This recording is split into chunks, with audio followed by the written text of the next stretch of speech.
Je voudrais du soleil vert, des dentelles et des théières, des photos de bord de mer, dans mon jardin d'hiver. Je voudrais de la lumière, comme en Nouvelle-Angleterre. Je veux changer d'atmosphère, dans mon jardin d'hiver. Ma fleur sous la pluie de novembre, tes mains qui courent, je n'en peux plus de t'attendre. Les années passent, qu'il est loin, là je tombe. Nul ne peut nous entendre. Je voudrais du Fred Astaire, revoir un latte. You're a great example for our country right now. It's got some problems. You know it and I know it. It's got problems that we don't have in the military.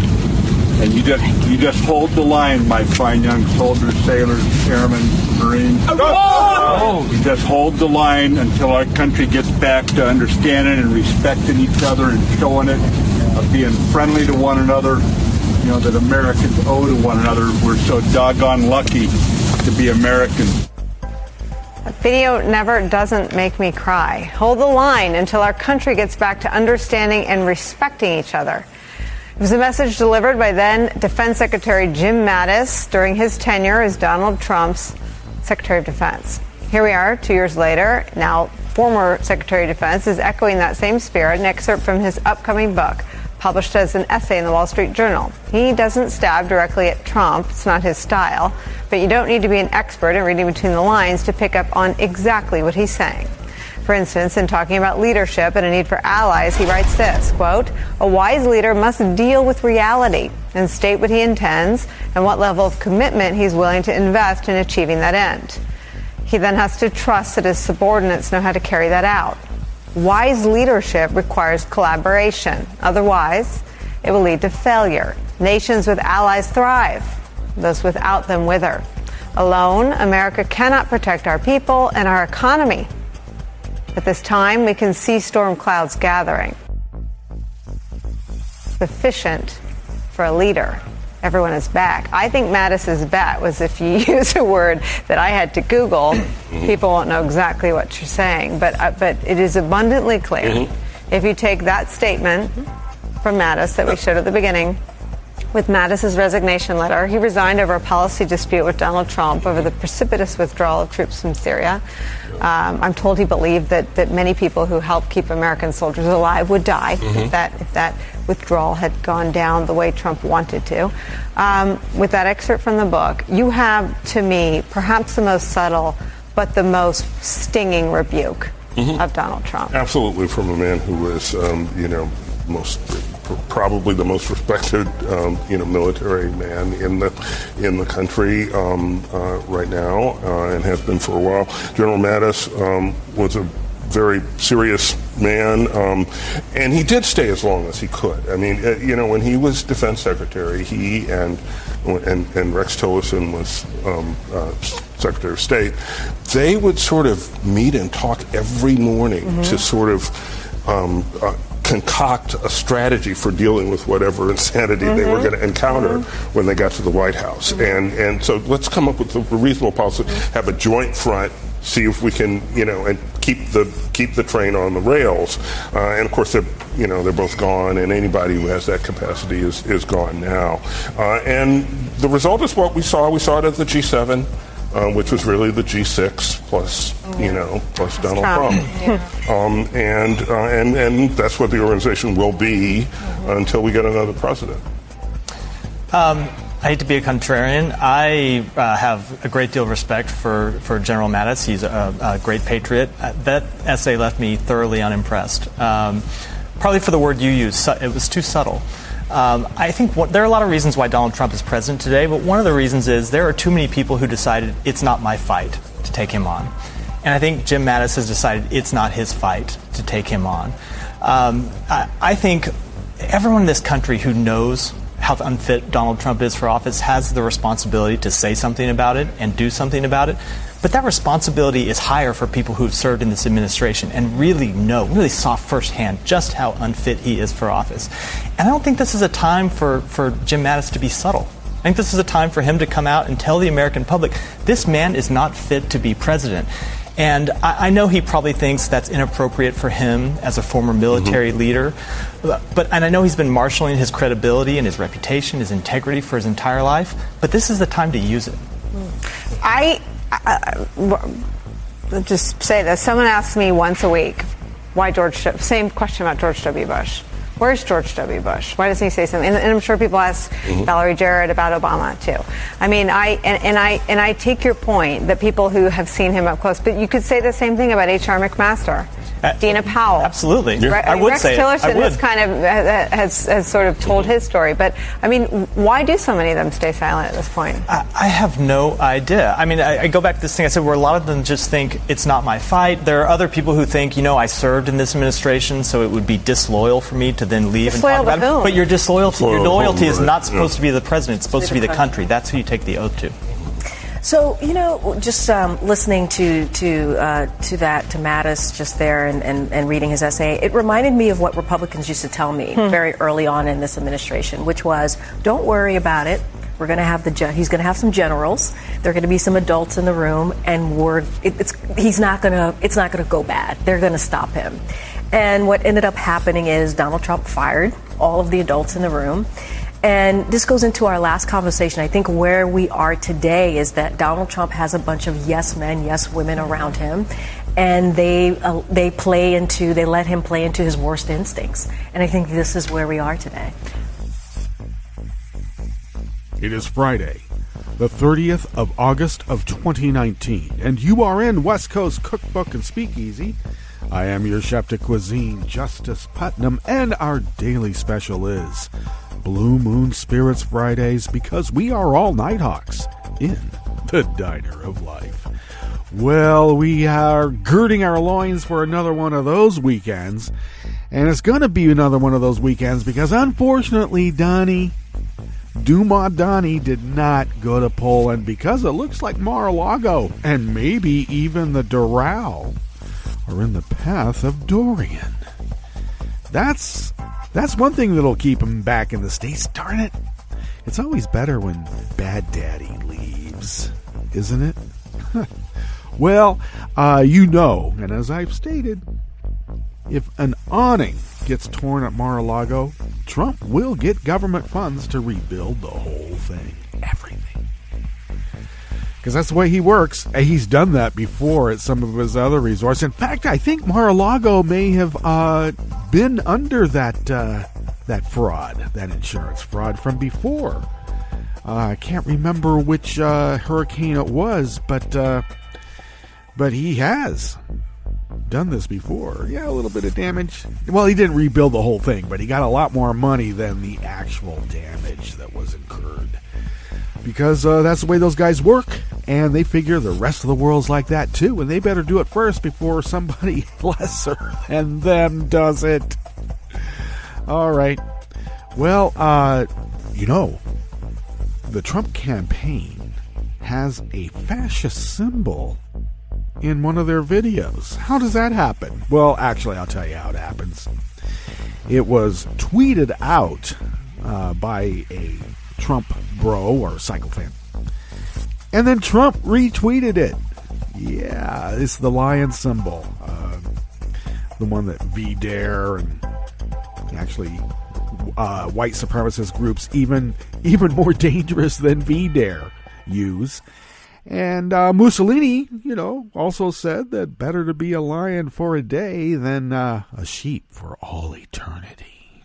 Trump figures he'd rather be lion every day than to tell the truth at any point, at any time. All right, well, it took me a long time to get to that. So what? Oh, let's not forget about Mad Dog Mattis. Why didn't Mad Dog Mattis get mad enough in his veiled criticisms of Dumas Donnie? Huh? Well, at least he got to write a book. You know, every single one of these guys who have left office, has Cohen written a book yet? I think he has. Maybe not.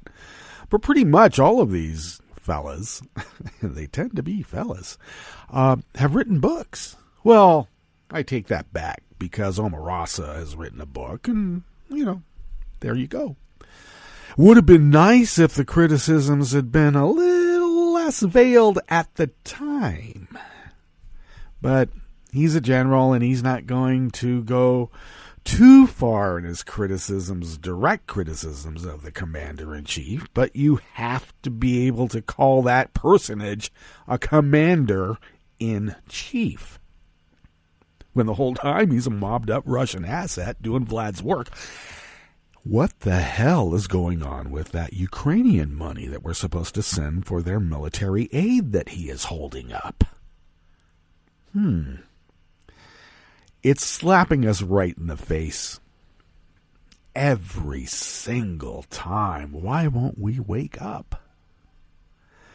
And Mad Dog Mattis just couldn't get mad enough, even though he took an oath to the Constitution to protect these United States from attacks from without and within. Without. Within. Okay, well, that's why you don't leave it up to the generals, right? Right? Not in a representative democracy. Power comes from us. And it can be taken away by us. It can be taken away from us very easily, but it can be taken away by us because we are the government. And whenever I hear people say, the government, you are the government, don't you know? Okay, well, there's that going on. It looks like Dorian is headed towards Mar-a-Lago. Boy, God. As I stated, though, it doesn't matter. I mean, he doesn't have to sue to get government funds. He's just going to get it because he's installed. And as Dorian increases in its category, I mean, it could be a Cat 4 by the time it hits land. And that might not be very good. I don't think so. Speaking of not being very good, there was a 6.3 earthquake about 180 miles offshore of the Oregon coast, right by Coos Bay. Only 3 miles deep, too. And that's pretty shallow. My sister and brother-in-law are out at the coast to escape from the heat. And then they get put under some other heat. Well, no tsunami warnings were issued, and there were no tsunamis, and that is something that we do have to take care of along the Oregon coast. It's happened before, and it's going to happen again, and people have to never turn their backs on the ocean and look for those signs. Water goes way out, I'd be hitting up to high ground. Okay, water goes way out, you go to high ground. It's very simple. It's a simple equation. But, so yeah, that happened, and no reports of damage. Pretty close, though, and very shallow. And I expect to see some other, well, actually, when I looked along the ring of fire here along the Pacific coastline, Alaska had a few, 5.5s going on themselves offshore. So we'll see if there's another Tembler at a greater rating, because it sounds to me like it's shaken up again. It is shaken up. Okay, well, what's on the rest of the menu here in the Bistro Cafe at West Coast Cookbook and Speakeasy? After, of course, Mattis at the top, we're going to speak about how the White House backed off from holding the G7 at the Trump Doral Resort in Miami after the House said it would investigate. Maybe. Don't want to open up yourself to discovery. And Don Trump Jr. and Eric are calling for NBC in toto to be investigated for what Lawrence said. And please do it. Make MSNBC or NBC in toto, the Discovery Channel. Please bring on the lawsuit. I want to see what you got. We all do. Okay, carrying on.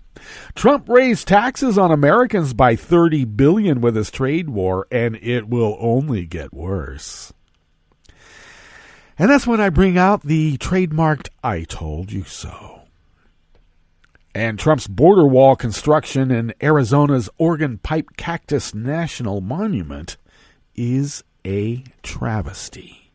Well, it's a travesty wherever it is, but even more so at the Organ Pipe Cactus National Monument. After the break, we then move to the chef's table where Hong Kong democracy activist Joshua Wong is among 3 arrested before another weekend of planned protests. They can arrest you for pre-crime there. They can. And it's Hong Kong, too. And corporate fallout for Brazil heats up. Despite signs, the Amazon fires may be slowing. And I put the emphasis on maybe. All that and more on West Coast Cookbook and Speakeasy. Bon appetit.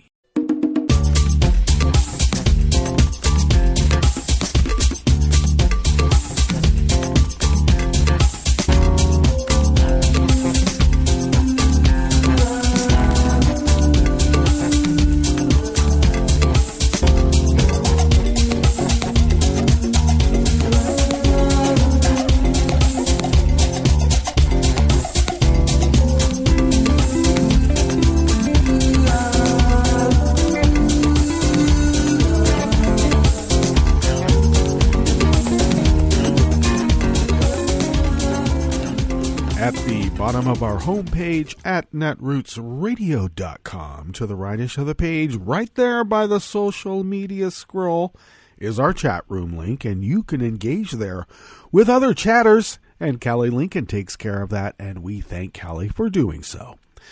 If you would please then take a gander to the leftish of the page at the bottom of our homepage at netrootsradio.com. You will then notice our Patreon link, and if you could please become a recurring Patreon of Netroots Radio, since you are our biggest contributor, you help us pay the bills, keep the modem lights modeming in their proper protocol, and, because they blink. 4 and then 1's blinking. At least that's how it works on my modem. And you are highly responsible for that, and thank you, because your doing so allows us to fulfill our civic duty, and that's to be Resistance Radio. And you have helped us do that for the last 8 years, continuously, 24/7, 365, Resistance Radio. As the founders originally intended all those many decades ago. And we thank you for your generosity. If you would like to follow Netroots Radio, do so at Netroots Radio. Tom takes care of that, and we thank Tom. Follow me on Twitter at Justice Putnam, and I also post the show notes and links diary on Daily Co's about 10 minutes before showtime. An integral part to this multimedia operation, by the way. And then I, of course, get the links to that show notes and links diary out on social media as quickly as I can. I really do scramble during that time. Follow the show on Twitter at CookbookWest and pick up podcasts by way of Spreaker, Stitcher, TuneIn, iHeart, YouTube, iTunes, wherever podcasts can be found. And they're everywhere. All right, let's take a look at this first offering here in the Bistro Cafe of West Coast Cookbook and Speakeasy, and it comes out of Share Blue Media by Lisa Needham. Trump told the world that he'd be hosting the 2020 G7 at one of his properties, the Trump Doral in Miami. Now, it looks like he's already walking that back, as his administration says it's looking at multiple other locations. How about Camp David? Perfectly situated, very safe, and has been tried and true. Oh, he doesn't like tried and true. it's not dictator chic enough. You know, he hasn't gone to Camp David to redesign the interiors there. He doesn't like, it's got to be gilded. Camp David just is not gilded. Okay? He considers it to be a distressed property. I'll tell you what's distressed. Anything that he puts his interior design fours to, because his design fours are non-existent. In this reporter's interior design opinion, initially, Trump seemed swaggeringly certain that Doral would host the next G7. In fact, there's still a tweet on the official White House account announcing the Doral location.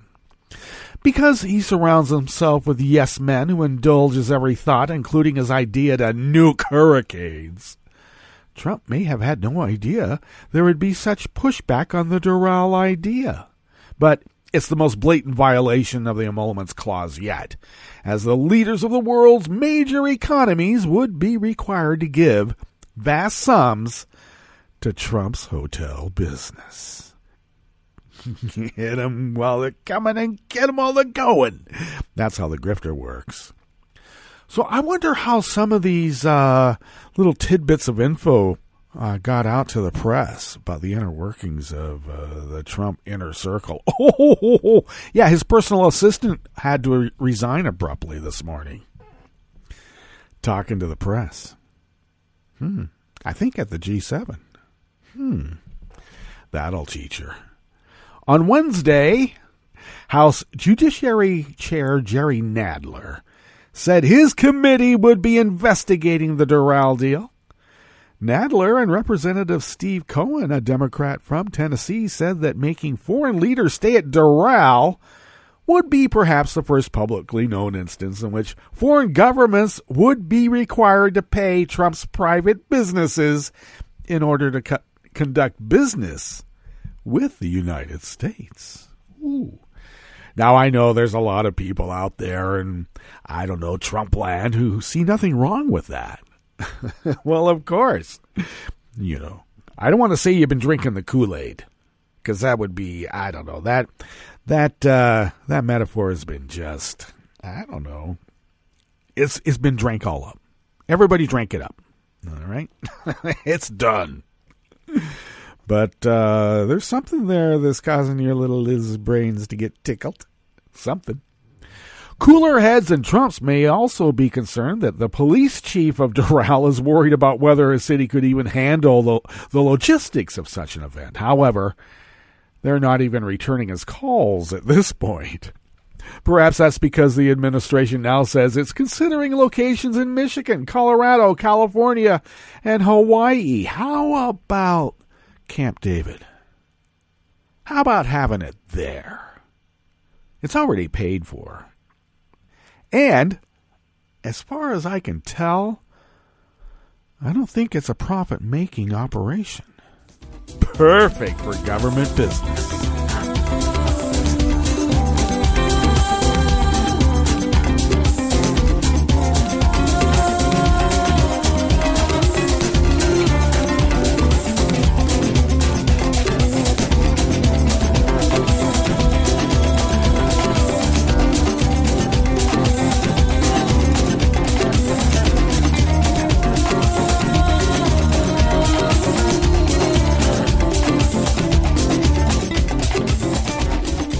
Oliver Willis of Share Blue Media brings us this next offering here in the Bistro Cafe of West Coast Cookbook and Speakeasy, Blue Moon Spirits Fridays. We are all Nighthawks in the Diner of Life. And oh, please, please, the French 77s are all poured for your imbibing pleasure, so do imbibe pleasurably.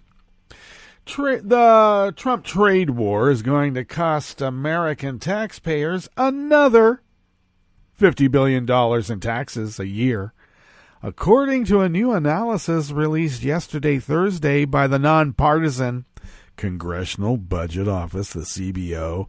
And you know Trump's going to call that some extremist leftist organization, because that's how he works.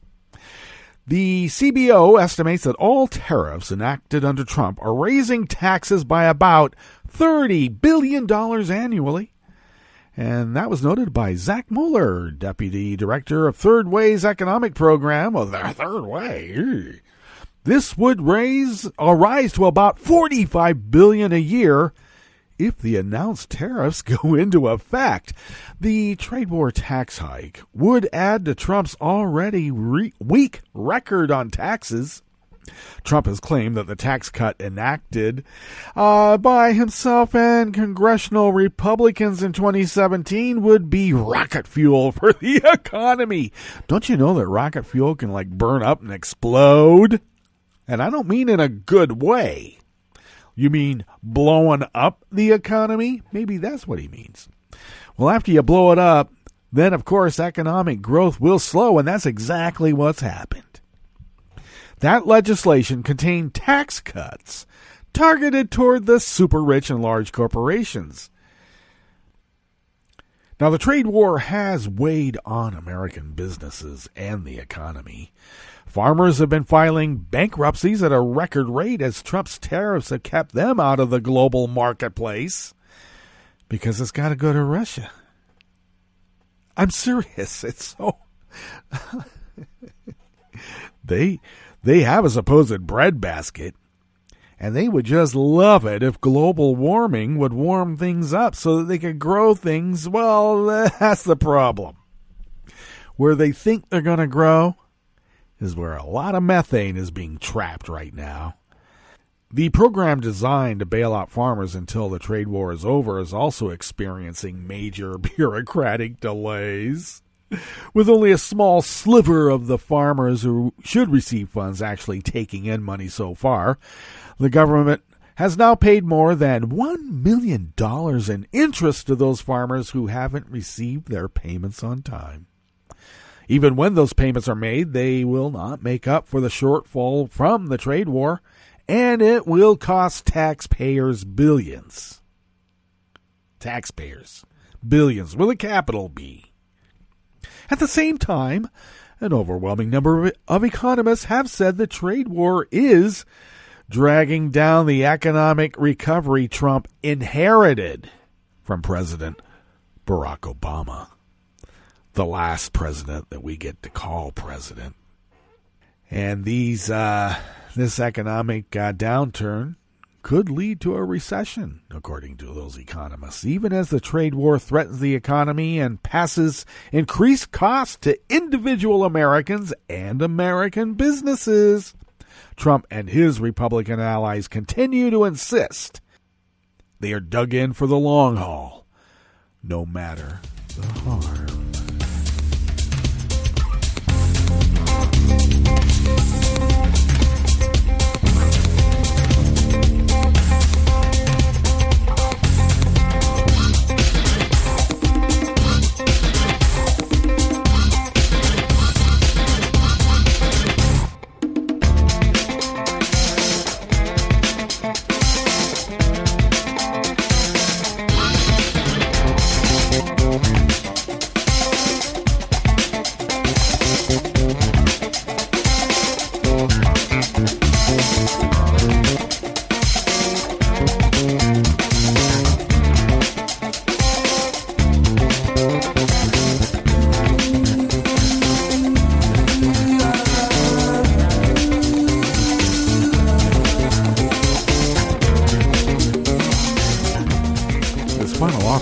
The Bistro Cafe of West Coast Cookbook and Speakeasy is out of High Country News, an opinion piece by Erica Prather from the Defenders of Wildlife. Border wall construction is starting within Oregon Pipe Cactus National Monument, a national park unit in Arizona this week. Workers will use machinery to rip saguaro roots out of the sandy soil, pinching and twisting the thick cactus skin. They'll tear apart creosote bush, coating their clothes in the unmistakable smell, raising hundreds of years of botanical mastery. A mere 5 minutes will decimate this unique example of a species' astonishing evolutionary ability to thrive in the Sonoran Desert. Members of the Tohono O'odham Nation harvest saguaro fruit and perform their sacred salt ceremony in and around Oregon Pipe Cactus National Monument. But the monument will still get 2 new miles of border wall in August and September. In October, it will gain dozens more, as will the Cabeza Prieta National Wildlife Refuge that sits to the west. The construction will also slice through the San Pedro Riparian Conservation Area. The border wall there is likely to function as a dam, potentially clotting the last free-flowing river in Arizona. All these lands contain indescribable richness, both in biodiversity and in indigenous culture and ceremony. But that doesn't matter. That religious freedom doesn't matter. In this reporter's opinion, of course, sarcastically. Meanwhile, with the flood of Pentagon funds approved a mere 3 weeks ago by the Supreme Court, the Rio Grande Valley and the Butterfly Center in Texas could once again be targeted by attempts by the Trump administration to erect that wall. Steel bollard slats wait, stacked in rows along the border outside Santa Teresa, New Mexico. Though these places, Oregon Pipe, Cabeza Prieta, and San Pedro, may not roll off most American tongues the way Yosemite or Yellowstone do, they are just as much a part of the shared heritage of federal public lands that do belong to all of us. All of us. As borderlands organizers and activists, we have struggled to keep pace with lawsuits and outreach efforts. Sometimes we wonder if a more recognizable national park or wildlife refuge were slated for such construction, would the public cry out? Would the outrage at these atrocities happening to the communities with biodiversity in and around the parks be loud, clear, and direct? The Endangered Species Act, the Indian Religious Freedom Act, the National Environment Policy Act, and numerous other important laws have been disregarded in the name of an alleged national emergency. The only emergency is that this administration has unequivocally committed to the destruction of indigenous and public lands through the construction of a border wall. And that world is still somehow turning. All right, let's go to our break, and when we get back from that break, we are going to go through weather from around the world and finish up with the stories that we have curated for you today. You are listening to West Coast Cookbook and Speakeasy, and we will be right back. You are listening to netrootsradio.com. Please hang up and try again.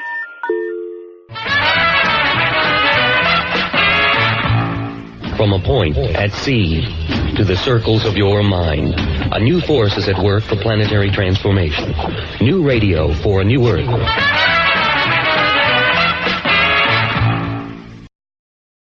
This is Take Two Movie Review. I'm Mike Friend. This week, Not Blinded. The universality of music is well recognized and figures prominently in arguments that people everywhere are more alike than different. In the new film Blinded by the Light, it's the 16-year-old son of Pakistani immigrants who finds inspiration in the music and lyrics of American rocker Bruce Springsteen. Based on a biographical memoir by journalist Sarfraz Manzoor, the co-writer here, the story picks up in 1988 in Luton, an industrial suburb near London, in the midst of the Thatcher-induced economic meltdown and its resultant social problems. It's a coming-of-age and an acculturation story in which Javed, played by newcomer Vivek Kalra, has to deal with a traditional father, arrogant schoolmates and their unwoke parents, as well as the outright racism of local National Front thugs. When a fellow student turns the poetry-writing Javed onto the boss, he suddenly finds a kindred spirit in the faux downtrodden New Jerseyite, declaring in one scene, "Bruce knows everything I've ever felt." Director Gorinda Chadha has visited the acculturation part of this tale before in 2002's Bend It Like Beckham, and the feel here is similar, that of a comedy drama, this one not afraid to confront ugly reality, as it does in portraying the National Front's violence and rhetoric, which, as we now know, is confined neither to the UK or the 1980s. Though there's plenty of cliché here, and there seems to be a glut of movies about South Asians acclimating through music, think Yesterday and Bohemian Rhapsody, Blinded by the Light comes across as earnest and insightful, deftly maneuvering from straight-up musical scenes to near docudrama. Add a good cast and the music and visually incorporated lyrics of The Boss, and this one will delight all but the most cynical about pop culture. This has been Take Two Movie Review. I'm Mike Friend. Catch up with us at take2moviereview.com and feed us back on our page on YouTube.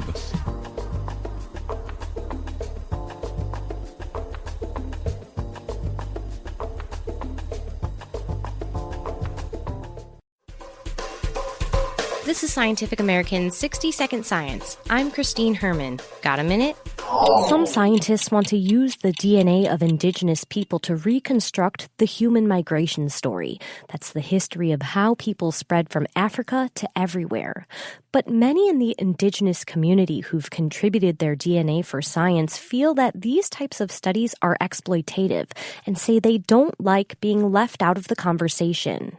There's a long history about anthropologists and scientists going to indigenous communities, getting what they need, leaving, and never coming back. University of Illinois anthropologist Ripon Mali. I learned early on that was the norm in science and anthropology up until recently. To help change that system, in 2011, Mali launched a program that provides hands-on genomics training to Native American and other indigenous scientists and lay people. It's called SING, Summer Internship for Indigenous People in Genomics. We discuss all week about genomics and how it can be used as a tool and how it may fit or not fit with indigenous ideas and knowledge.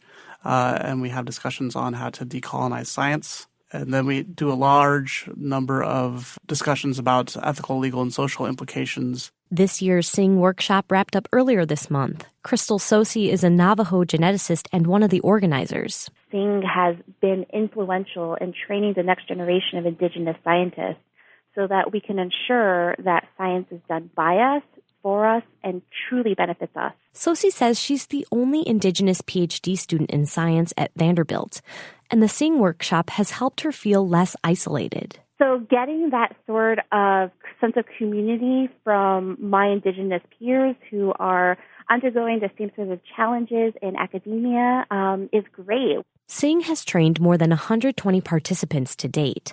In 2018, alumni and faculty published ethical guidelines for scientists on how to approach genomics research in a way that is sensitive to the interests of indigenous people and that can benefit their communities. Mali says he now approaches his work with indigenous communities as a collaboration. I work with the communities to figure out what they want to study as well as what we want to study and basically partner with them. In her research, Sosi studies pregnancy complications among Ojibwe women in North Dakota and how environmental factors contribute to disease among indigenous communities in South Dakota. She says partnering with indigenous people is critical. To ensure that genomics research that involves indigenous peoples will actually benefit us, as opposed to just using us as subjects as we have in the past. Thanks for the minute. For Scientific American's 60-Second Science, I'm Christine Herman. This program is presented by the Centers for Disease Control and Prevention. Hey, kids and parents, it's back to school time. As you shop for school supplies and get ready for class, make sure you have emergency plans in place. Did you know that emergency preparedness plays a major role in school life? Throughout the year, schools actively prepare for natural disasters, outbreaks, and other emergency situations. Students and parents need to be aware and learn what to do during an emergency. Every family should build an emergency kit, make a family disaster plan, and be informed about events that could affect their community. Parents, take a few extra steps to help children be prepared. Make sure they know the full name, address, and phone numbers of parents or guardians. In our high-tech world of cell phones, memorizing emergency phone numbers is very important. Include a copy of this information in their backpack. Other items to keep in their backpack include water and non-perishable snacks, a pocket-sized first aid kit, a whistle to alert others for help, and a list of allergies, medical conditions, and medications. Make sure their school and teacher have a copy, too. Be familiar with different routes and ways to travel home, like walking, taking the bus, or riding home with another student who lives nearby. Establish a secret code word with your child and whoever takes them home from school to protect against an unauthorized person picking them up. This list is a great starting point to prepare your student for the upcoming school year. Customize these steps to fit your child's capabilities and needs. Ask school administrators and teachers about emergency preparedness plans so you know what steps they are taking to keep your child safe. Many schools have guidelines on how to shelter in place during natural disasters, how to secure classrooms during an emergency lockdown, and how to teach preparedness curriculum to students. Remember, emergency preparedness is important for everyone. Children who are prepared are more confident during stressful emergency situations.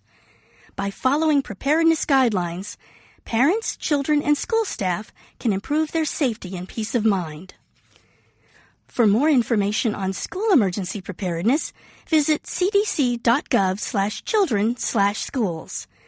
To learn more about disasters and emergency preparedness, follow @CDC Emergency on Twitter or visit emergency.cdc.gov. So, let's get prepared. Have a great school year. For the most accurate health information, visit www.cdc.gov or call 1-800-CDC-INFO. In 2012 in the United States, about 317,000 motor vehicle crashes involved a large truck.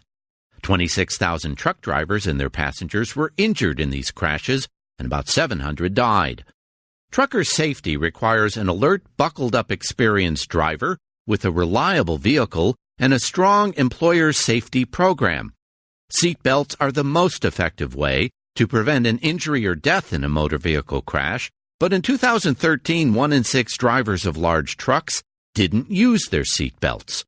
Employers can help truck drivers stay safe by committing to driver safety programs at the highest level of leadership, establishing and enforcing driver safety policies, including requiring everyone in the truck to buckle up, and addressing factors that contribute to crashes, such as drowsy and distracted driving. To learn more, visit cdc.gov/vital signs. Hi, I'm Tom Hartman, and since you're listening to netrootsradio.com, show your progressive side and go to the donate button on the bottom of the homepage. It's progressives like you who power Netroots Radio and keep the progressive message beaming everywhere 24 hours a day. Just go to our donate button at the bottom of netrootsradio.com. Thank you for keeping progressive radio at full power.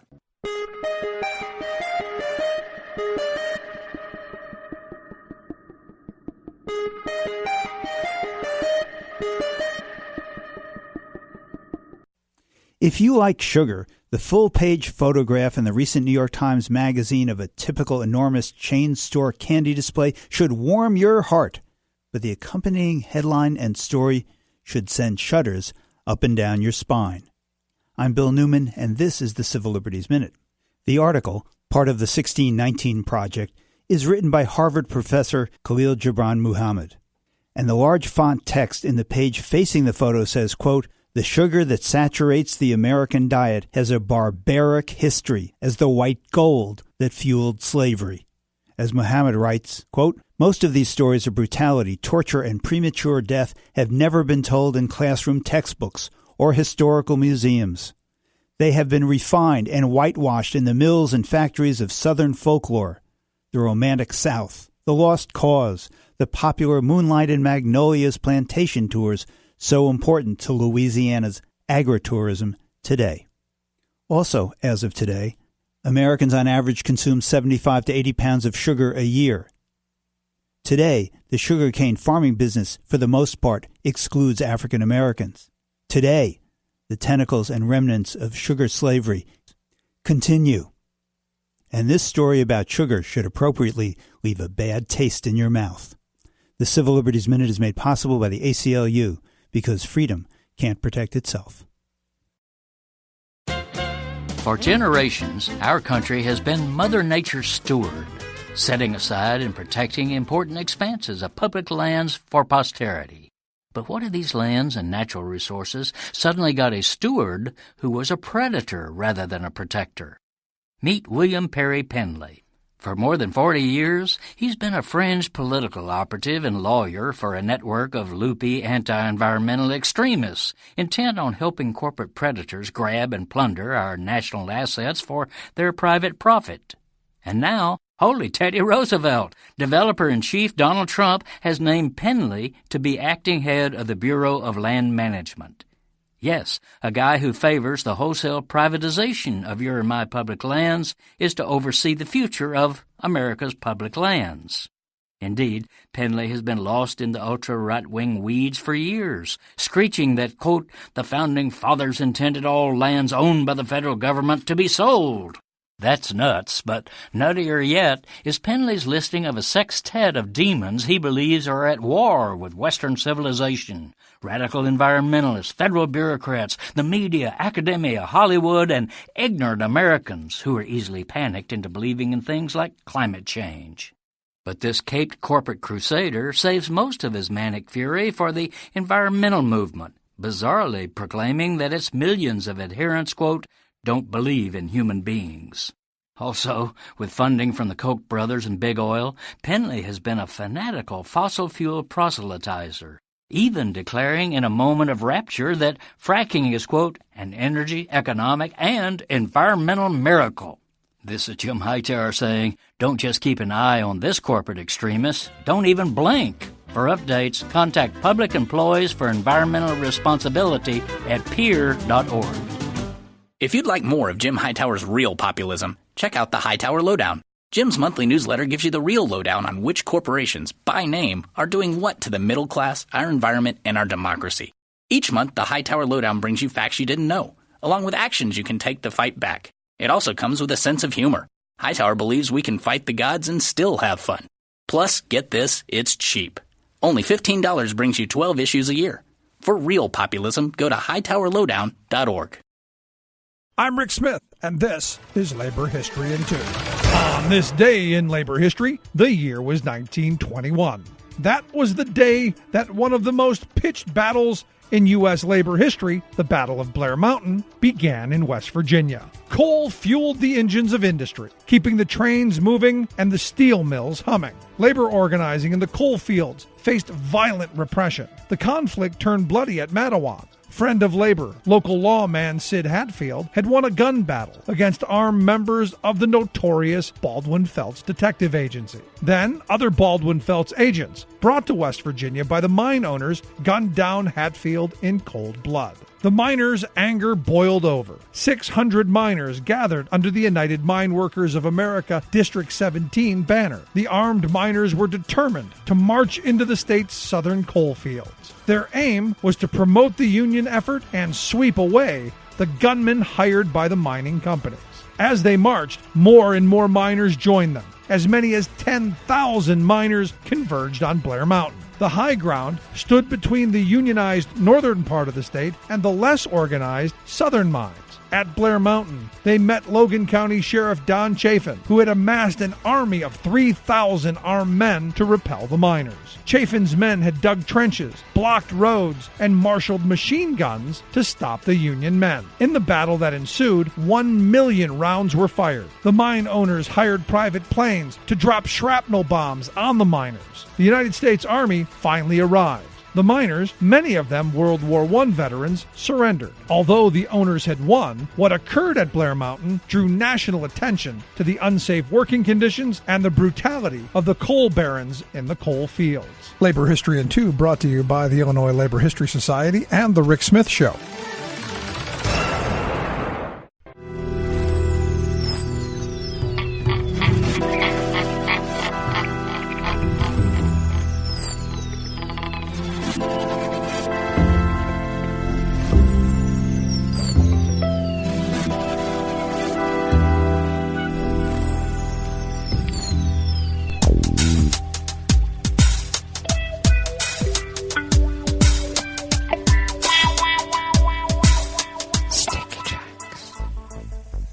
Thank you for accompanying us here to the Chef's Table at West Coast Cookbook and Speakeasy Blue Moon Spirits Fridays.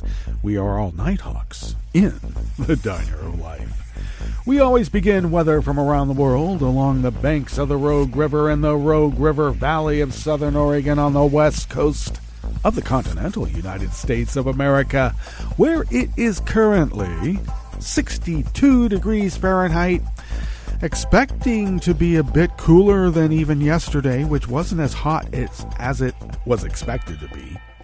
We're expecting to see a high of about 88 to 90, maybe a little bit cooler than that.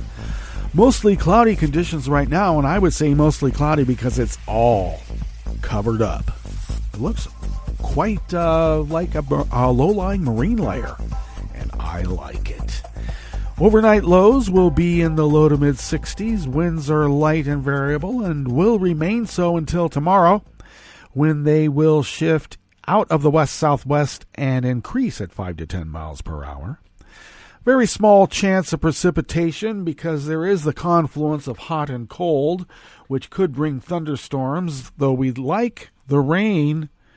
The lightning that causes fires, if there's not enough rain, it can be an issue. So we want to be careful about that. Let's see here. Grass pollen is low. The air quality index has dipped down into the good range, though it is still quite high for those with breathing problems at 48 parts per million. And the daytime UV index remains high at 7, so take care, whoever you are. Barometric pressure is holding steady at 30.06 inches. Visibility is at 8 miles. And relative humidity is at, 80%. Tropical. Weather from around the world is brought to you by people's personal weather stations that they purchased. These people planted these purchased personal weather stations somewhere on their property, and these people positively live around the world. You know, Trump has his P-tapes, and I've got mine. Okay, London, 76 degrees and partly cloudy with about an 80% chance of a Brexit. Yes, indeed. Okay, Paris is 82 and sunny. Rome is 96 and fair with a heat advisory. Kiev, 83 and fair. Kabul, 82 degrees and partly cloudy. Hong Kong is 82 and fair with about an 80% of protesters getting their heads cracked. We have a story here coming up at the Chef's Table just about that. Tokyo is 82 and mostly cloudy, and they have, oh my gosh, a flood advisory because they've been hit by some sort of monsoon. Wow. Sydney, Australia is 52 degrees and mostly cloudy. San Francisco, California is 61 and mostly cloudy. And New York is 78 degrees Fahrenheit and sunny. And that is weather from around the world, brought to you by people's personal weather stations that they purchased. These people planted these purchased personal weather stations somewhere on their property, and these people positively live around the world.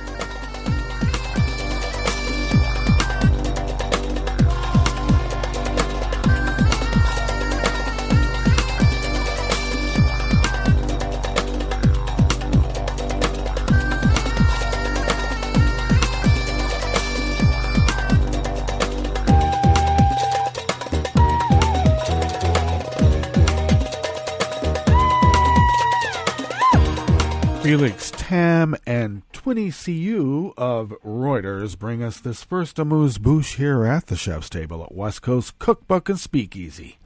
Hong Kong authorities today, Friday, charged pro-democracy activist Joshua Wong with organizing an illegal protest as they tighten a clampdown on unrest that has plunged the Asian financial hub into its biggest political crisis in more than 2 decades. What was that other thing that happened? Oh, getting handed over to Red China.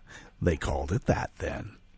Wong, who led pro-democracy demonstrations 5 years ago that foreshadowed the latest turbulence, is the most prominent activist to be arrested since protests escalated in mid-June over fears China is exerting greater control over the city, and in this reporter's opinion, fears that are well-founded. Police arrested several other activists and blocked plans for a mass demonstration on Saturday in a show of force, a day before the 5th anniversary of China's decision to rule out universal suffrage in the former British colony. The bespectacled Wong, who was 17 when he became the face of the student-led umbrella movement, as the 2014 pro-democracy protests were called, has not been a prominent figure in the latest protests, which have no identifiable leaders, so why not just pick up somebody who is? Call it knee-jerk, call it what you want, but he was released from jail in June after serving a 5-week term for contempt of court. There is no word whether he's going to be extradited to the mainland. After all, this is what all these protests are about. Is it democracy? Or is it autonomous, arbitrary, authoritarian control?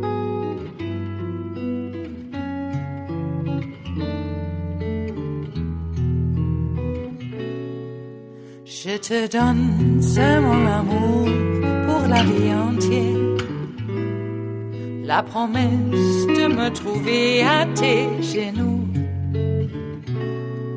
Aussitôt que tu m'appelles, rester toujours fidèle, c'est tout, c'est tout. Je te donne tous mes printemps, mes étés de mer, mes automnes quand les feuilles tombent partout. Si ce n'est pas une bonne affaire, je te donne tous mes hivers, c'est tout. Jake Spring and Graham Slattery, also of Reuters, bring us this final amuse-bouche here at the chef's table at West Coast Cookbook and Speakeasy. Fires in Brazil's Amazon rainforest have receded slightly since Bolsonaro sent in the military to help battle the blazes, but international fallout accelerated as a major shoemaker said it would not buy supplies from Brazil. Brazil has registered almost 3,000 fires in the Amazon in the 5 days since Saturday, so we're talking in less than a week, when the military began on-the-ground firefighting efforts. That is down 31% from the previous 5 days when 3,917 fires were registered before the military response. And this is data from Brazil's space research agency, INPE. The thousands of fires tearing through the Amazon have spawned an international crisis for Brazil, with public protests and world leaders voicing concern that Bolsonaro's government is doing too little to protect the world's largest tropical rainforest. After several days of criticism, Bolsonaro decided to send in the military to support firefighting efforts, or I don't know, maybe to kill a few indigenous Indians or a few thousands and open up the land because it's burning anyway. On yesterday, the owner of shoe and apparel brands including Timberland, Vans, and the North Face took the most concrete corporate move yet in response to the fires, and they will no longer buy Brazilian leather, they all said in a statement. Well, let's put pressure on Bolsonaro, and that's, let's save the Amazon. Let's. All right, that brings us to the end of our broadcast period for the day and for the week, but you do know that Netroots Radio is going to broadcast on. In fact, we're going to meet up on Monday, Labor Day, for River City Hash Monday. So do stay tuned to Netroots Radio all day, all night, and all weekend for all the breaking news as it breaks. And we'll meet up here on Monday, right here in West Coast Cookbook and Speakeasy. Bon appetit.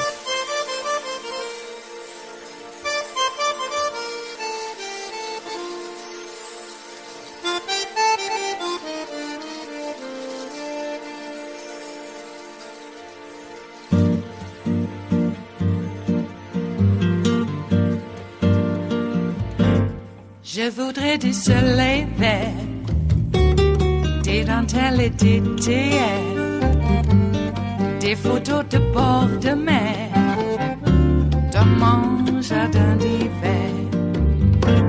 Je voudrais de la lumière, comme en Nouvelle-Angleterre. Je veux changer d'atmosphère, dans mon jardin d'hiver. Robe à fleurs, sous la pluie de novembre, tes mains qui courent, je n'en peux plus de t'attendre. Les années passent, il est loin, là je tombe. Nul ne peut nous entendre. Je voudrais du Fred Astaire, revoir un latte Goer. Je voudrais toujours te plaire, dans mon jardin d'hiver. Je veux déjeuner par terre, comme au long de golfe clair, t'embrasser les yeux ouverts, dans mon jardin d'hiver. Robe à fleurs, sous la pluie de novembre, tes mains qui courent, je n'en peux plus de t'attendre. Les années passent, il est loin, là je tombe. Nul ne peut nous entendre. Ba-da-da-dum-di-da-dum. Ba-da-da-dum-di-da-dum. Ba-da-da-dum-di-da-dum. Dans mon jardin d'hiver. Ba-da-da-dum-di-da-dum. Ba-da-da-dum-di-da-dum. Ba-da-da-dum-di-da-dum. Dans mon jardin d'hiver. Dans mon jardin d'hiver, dans mon jardin d'hiver.